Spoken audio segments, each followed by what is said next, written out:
Hello guys, welcome back to Lakshmi Lokesh YouTube channel. So ಎಲ್ರದ್ದು ತಿಂಡಿ ಆಗಿದೆ ಅಂತ ಅಂದ್ಕೊಳ್ತೀನಿ. ಇವತ್ತು ವ್ಲಾಗ್ ಸ್ಟಾರ್ಟ್ ಮಾಡ್ತಿರೋ ಟೈಮಿಂಗ್ಸ್ ಬಂದು ಆಲ್ರೆಡಿ 11:30 ಆಗಿದೆ.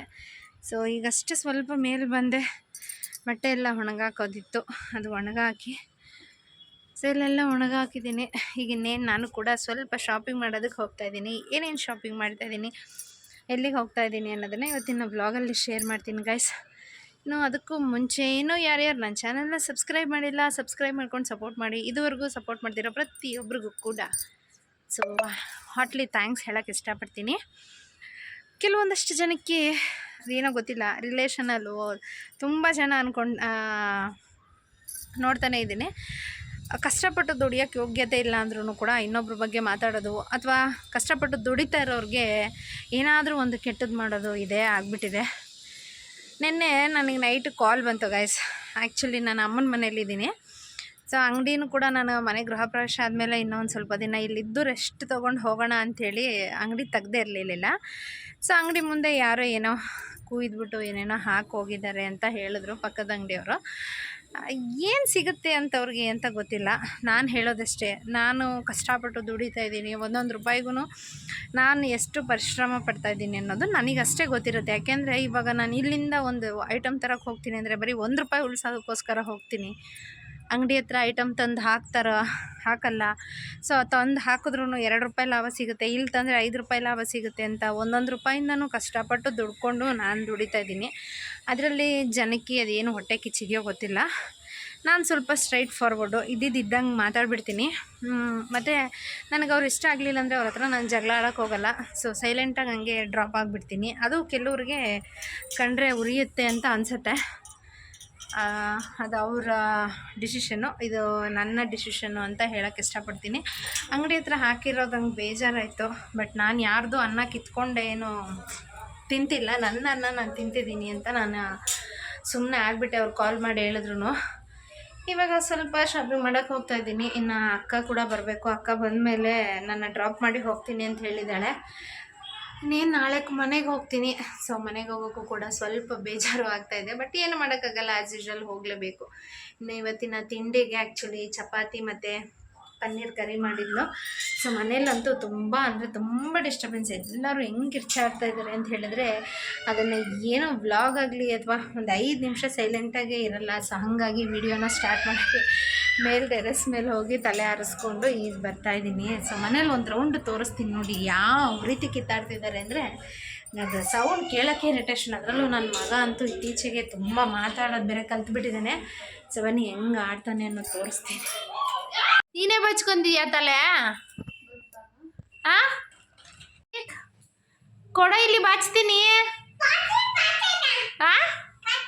ನೀನೇ ಬಚ್ಕೊಂತೀಯ? ಬಾರೋ ಇಲ್ಲಿ.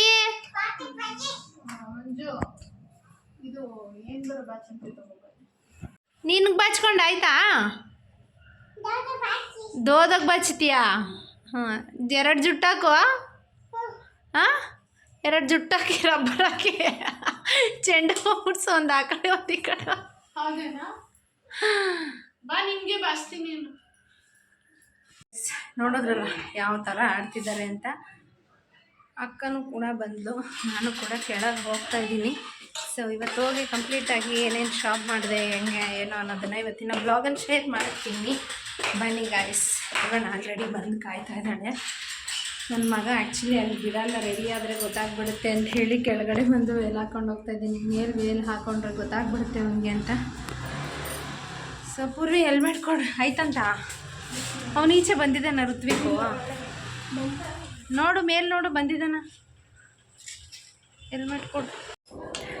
ನಾನು ಹೊರಟಿ ಬರೋಷ್ಟರಲ್ಲಿ ಋತ್ವಿಕ್ ಆ್ಯಕ್ಚುಲಿ ಈಚೆ ಬಂದುಬಿಟ್ಟಿದ್ದ. ಹೆಂಗೋ ತಪ್ಪಿಸ್ಕೊಂಡು ಇಬ್ಬರು ಕೂಡ ಬೇಗ ಎಸ್ಕೇಪ್ ಆದ್ವಿ, ಇಲ್ಲಾಂದರೆ ಹೋಗೋದಕ್ಕೆ ಬಿಡಲ್ಲ ಅಂಥೇಳಿ. ಇನ್ನು ಹೋಗಬೇಕಾದ್ರೆ ಅಂತೂ ಫುಲ್ಲು ಟ್ರಾಫಿಕ್ ಜಾಮ್ ಆಗಿರುತ್ತೆ. ಅದರಲ್ಲೂ ಬೇರೆ ಪೆಟ್ರೋಲು ಕೂಡ ಖಾಲಿ ಆಯಿತು. ಇನ್ನು ಪೆಟ್ರೋಲ್ ಹಾಕಿಸ್ಕೊಂಡು ನಾವು ಹೊರಟು ಬಂದಾಗ ಕರೆಕ್ಟಾಗಿ ಸಿಗ್ನಲ್ ಕೂಡ ಬಿಡ್ತು. ಹೋಗ್ತಾ ಬಿಸಿಲು ಕೂಡ ತುಂಬ ಜಾಸ್ತಿ ಇದೆ. ಆಮೇಲೆ ಇನ್ನೊಂದೇನಪ್ಪ ಅಂದರೆ ಬೆಳಗ್ಗೆ ಎಲ್ಲ ಬಿಸಿಲಿರುತ್ತೆ, ಇನ್ನೇನು ಸಂಜೆ ಆಗ್ತಾ ಮಳೆ ಕೂಡ ಬಂದುಬಿಡುತ್ತೆ. ಹಾಗಾಗಿ ಬೇಗ ಅಂತೂ ಇಂತೂ ಚಿಕ್ಕಪೇಟೆಗೆ ಹೆವಿ ಟ್ರಾಫಿಕ್ಕಲ್ಲಿ ರೀಚ್ ಆದೆ. ಸೊ ಇನ್ನು ಫಸ್ಟ್ ಹೋಗಿದ ತಕ್ಷಣ ಈಗೆಲ್ಲ ಮಕ್ಕಳು ಆ್ಯಕ್ಚುಲಿ ಅಂಗಡಿಲಿ ಬುಗ್ರಿ ಮತ್ತು ಏನಾದರೂ ಬಲೂನ್ಸು ಒಂದೊಂದು ಕಡೆ ತೊಗೋಬೇಕು. ಇನ್ನು ಈ ಅಂಗಡಿಗೆ ಬಂದು ಬಲೂನ್ಸು ಮತ್ತು ವಿಷಲ್ಸು ಏನೇನು ಬೇಕೋ ಎಲ್ಲ ಕೆಳಗೆ ತೆಗ್ದು ಹಾಕಿದ್ದೆ, ಪ್ಲಾಸ್ಟಿಕ್ ಬುಗುರಿ ಅದೆಲ್ಲ. ಇನ್ನು ಪ್ಲಾಸ್ಟಿಕ್ ಐಟಮ್ಸ್ ಎಲ್ಲ ತೊಗೊಂಡು ಇನ್ನು ನಾನು ಬಂದಿದ್ದೆ ಇನ್ನು ಲೈನಿಂಗ್ಸು ಮತ್ತು ಜಿಪ್ಸು ಅದೆಲ್ಲ ತೊಗೊಂಬರೋಕ್ಕೆ. ಇದು ಬೇರೆ ಅಂಗಡಿ, ಎಲ್ಲ ಪಕ್ಕದ ಅಂಗಡಿಲೇ. ಇನ್ನು ನಾವು ಇಷ್ಟೊಂದು ಕಷ್ಟಪಟ್ಟು ಏನಾದರೂ ದುಡಿತಿದ್ರೆ ಮಾತಾಡೋರು ಮಾತ್ರ ಜನ ಬಾಯಿಗೆ ಬಂದಂಗೆ ಮಾತಾಡ್ತಾ ಇರ್ತಾರೆ. ಅಯ್ಯೋ ಏನೋ ಮಾಡ್ತಾರೆ, ಎಲ್ಲಿಂದನೋ ದುಡ್ಡಿರುತ್ತೆ, ಹೆಂಗೋ ತರ್ತಾರೆ ಅನ್ನೋ ಥರ. ಬಟ್ ಅವರವರು ಪಡೋ ಕಷ್ಟ ಅವ್ರಿಗೆ ಗೊತ್ತಿರುತ್ತೆ.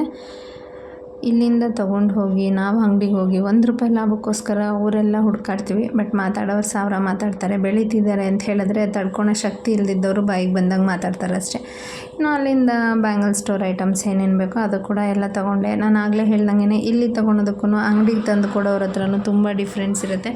ಸೊ ಹಾಗಾಗಿ ಪ್ರತಿಯೊಂದು ಒತ್ಕೊಂಡು ನಾವೇ ತೊಗೊಂಡು ಹೋಗ್ತೀವಿ, ನೋಡ್ತಿರ್ಬೋದು. ಇನ್ನು ಫೈನಲ್ ಅಲ್ಲೂ ಕೂಡ ಎಲ್ಲ ತೊಗೊಂಡು ಇನ್ನು ಬಿಲ್ ಮಾಡಿಸೋಣ ಅಂತ ಹೇಳಿ ಬಿಲ್ ಮಾಡಿಸ್ತಾಯಿದ್ದೆ. ಇನ್ನು ಇಲ್ಲೆಲ್ಲ ಬಿಲ್ ಮುಗಿಸ್ಕೊಂಡು ಇನ್ನು ನಾನು ಹೊರಟು ಬಂದಿದ್ದೆ.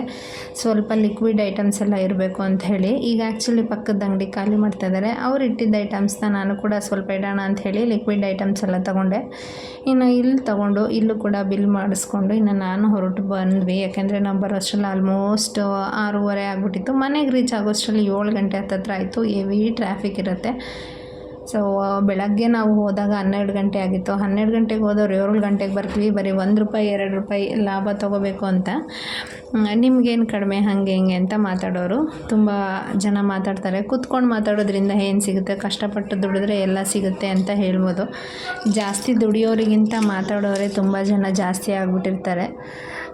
ಹೊಟ್ಟೆ ಕಿಚ್ಚು ಪಡೋರಲ್ಲೇ ಇರ್ತಾರೆ. ಬೆಳೆಯೋರು ಬೆಳೀತಾನೆ ಇರ್ತೀವಿ. ಇನ್ನು ಇಲ್ಲಿ ಹೊತ್ತಿಗೆ ಇಲ್ಲಿನ ವ್ಲಾಗು ಬೆಳಗ್ಗೆ 12 ಗಂಟೆಗೆ ಮನೆಗೆ ಬಿಟ್ಟಿದ್ದಕ್ಕೆ ಈಗ ಆಟೋ ಮಾಡಿಕೊಂಡು ಬೈಕ್ ತಗೊಂಡು ಹೋದ್ವಿ.